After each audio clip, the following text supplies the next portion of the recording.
Hello everyone, I'm Leviatross, and welcome to my channel. Today we're going to see if we can complete the entire Trick or Trade Pokemon set using just these 10 booster packs. Now that may not seem possible, but this is a mini set featuring only 30 unique cards, and each pack, because it's designed to be given out for Halloween, only contains 3 cards. But since the full set is 10 foil cards and 20 non-foil, and each pack contains 1 foil and 2 non-foil cards, if we get perfect luck and don't get any repeats, we'll be able to complete the entire set in just 10 packs. Now, I'll do a full breakdown of the probability of that happening and my future plans for opening Pokemon card packs on my channel, but I'm sure you guys are here to see these packs get opened, so I'll do that breakdown after we open them. So, let's get into it. Alright guys, everything should be set up now, but before we open it, let's just verify we have 1, 2, 3, 4, 5, 6, 7, 8, 9, 10 packs. Now, I'll be getting to the numbers after we open the packs, but I made some predictions and wrote it down on this piece of paper. I know with the video being edited, it'd be very easy for me to open the packs, then write down the actual results as my predictions, but I swear on my credibility as a content creator that these predictions were written down before any of these packs were opened. Now, without further ado, let's get into the actual pack opening. So we're going to go ahead and start off. Let's get ahead, get that open. And let's go ahead, do the proper way where we organize it. So the foil goes on the very top, and then flip it over. So first we got Litwick, Sinistea, ooh, Mewtwo. That was the one I was the most excited for. So glad to get it knocked out pack 1. And no repeats so far, so we are 10% through the set. I don't think that's going to continue on for very long, but let's go ahead and get into pack 2. So let's go ahead, organize it, hit the foil on top. Now we got Ariados. Oh no, a duplicate in pack 2. All right, our luck did not last very long, so we are not going to be able to complete the whole set in these 10 booster packs, but we got Chandelier as our foil. So let's go on to pack 3. Hopefully we don't have another repeat of Sinistea. Oh, no. Yeah, this is not looking good. I already saw the foil Chandelier, so we got another duplicate in pack 3. But, oh, we got another Litwick and a Poltegeist. Okay, we got one card that's a little bit different, so not going super smoothly so far, but hopefully our luck will turn around as soon as I can actually open this booster pack. Alright, there it goes. And then this time, let's save the foil for last.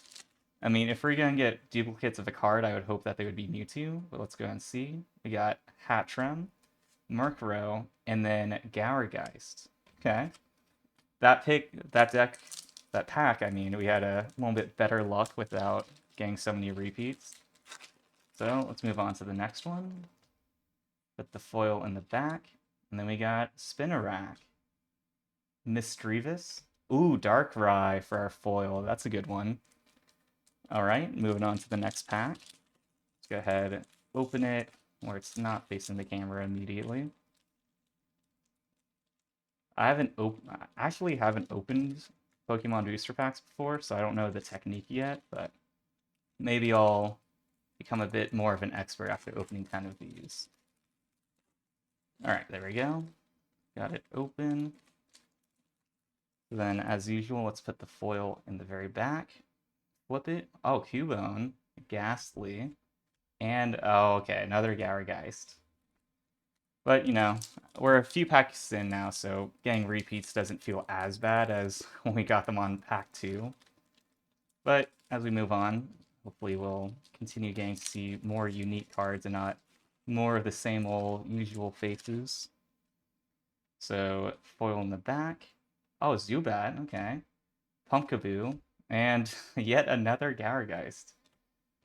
So, yeah, I mean, I knew the odds of opening 10 packs, getting 30 unique cards was not very likely, but was not expecting to see this many repeats, or at least not the feeling of seeing so many repeats hit as hard. Okay, we got a Pikachu, that's good.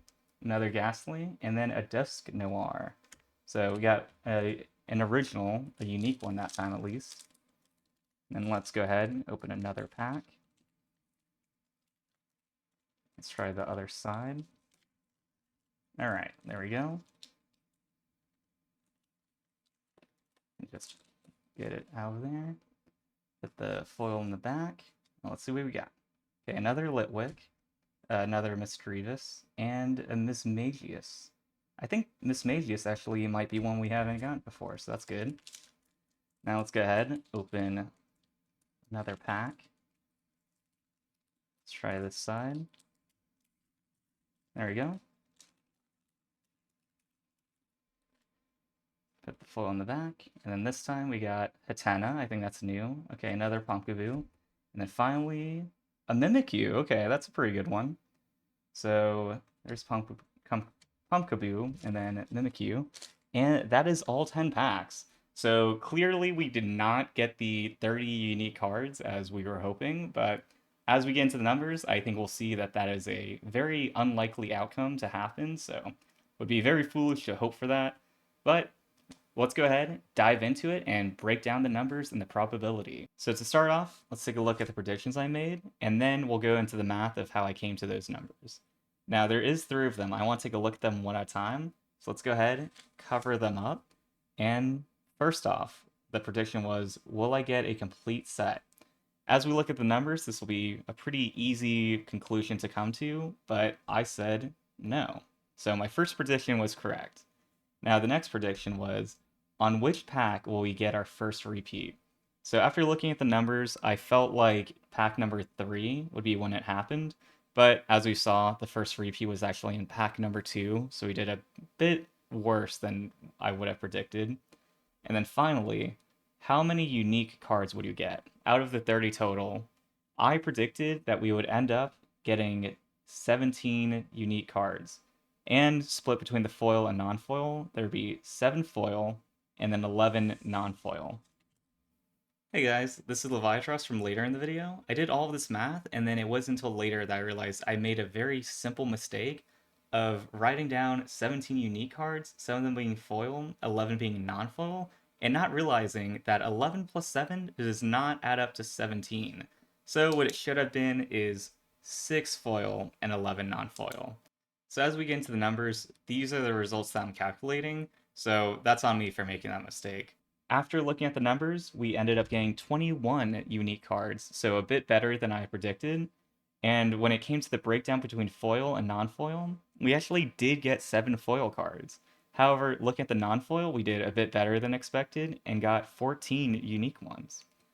So, with that out of the way, let's go ahead and look at the probability and the calculations behind it. Now, before we get into the numbers, I did a decent amount of research and tried to find the most accurate calculation that I could, but statistics are pretty complicated. So if I made a mistake, please comment down below to let me know.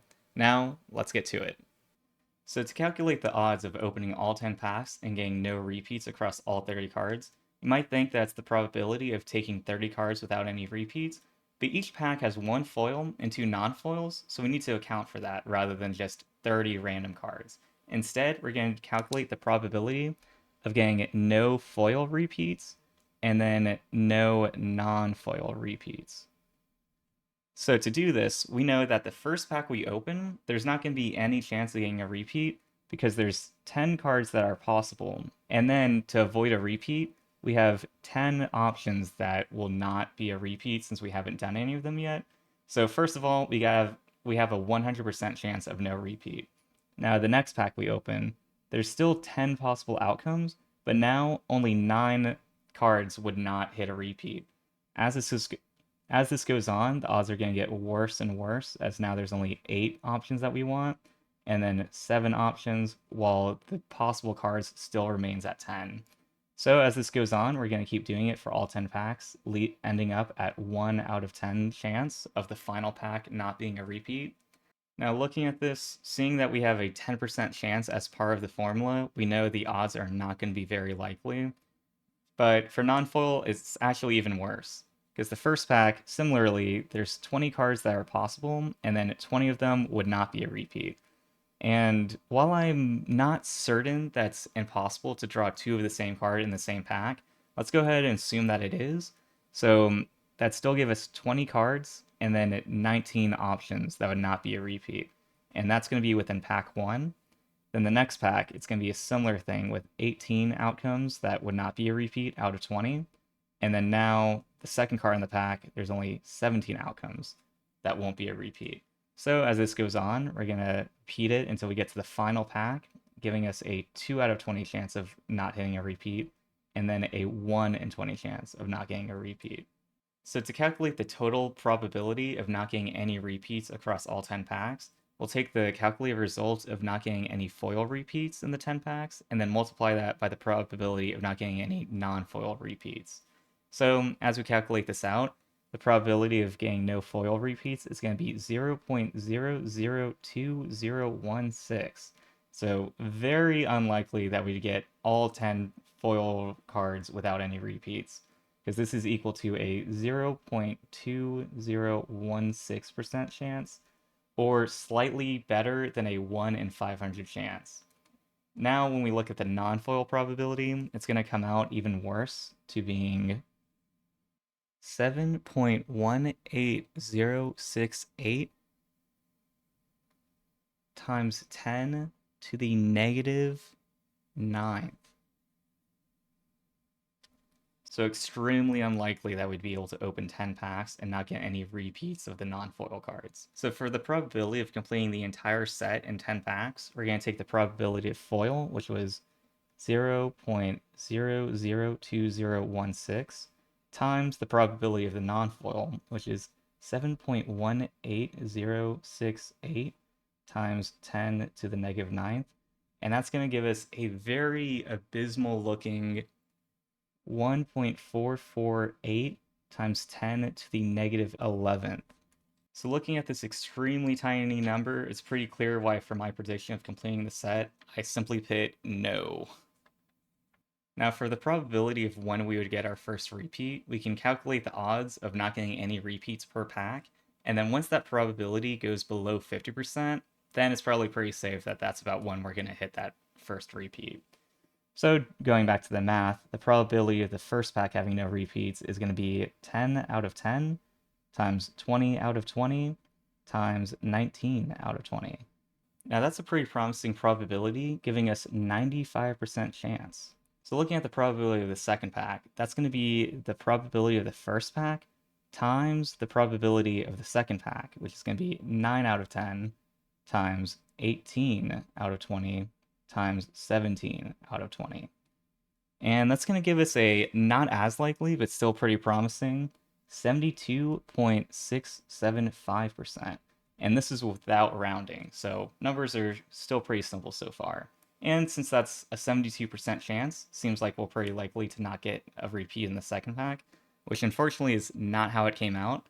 But as we move on to the third pack, that's going to be the probability of pack 1 not having repeats times the probability of pack 2 not having repeats times the probability of pack 3, which is going to be 8 out of 10 times 16 out of 20 times 15 out of 20. And that's going to give us a not terribly unlikely, but less than 50% chance of 34.884%. So it seems like realistically that's probably going to be when we hit our first repeat, but unfortunately that is not how it turned out. Now, to calculate the expected number of unique cards, we're going to do a similar thing, calculating the expected foil and non-foil cards. And we're going to use basically the same set of numbers, but instead of multiplying them, we're going to add it. So it's going to be 10 out of 10 plus 9 out of 10 plus 8 out of 10, and so on, ending with plus 1 out of 10. And then for non-foil, very similarly, it's going to be 20 out of 20 plus 19 out of 20 plus 18 out of 20, and so on, until we get to the final pack being 20 out of 20 plus 1 out of 20. So after we add all of these together, for foil, we can expect to get a total of 5.5 unique cards. So it's pretty 50-50 if it's between 5 or 6, but I decided to be optimistic and round up to 6. However, we ended up getting 7, so did a bit better than I predicted. Now for non-foil, after we add it all up, that's going to give us a total expected number of 11. So by adding both of those numbers together, we get 17, 6 of them being foil, and then 11 of them being non-foil. So that's the math I did to get to these numbers, and hopefully that all makes sense. But fortunately, our luck turned out to be a bit better than predicted. So that's going to do it for those packs, giving a 70% completion of the entire set.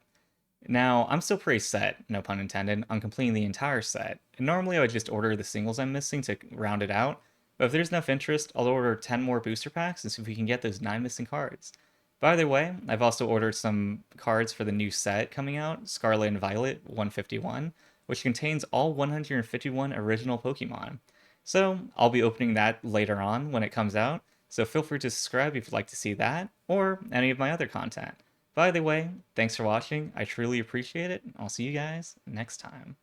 I might not last the day, and then you call me, and it's not so bad, it's not so bad.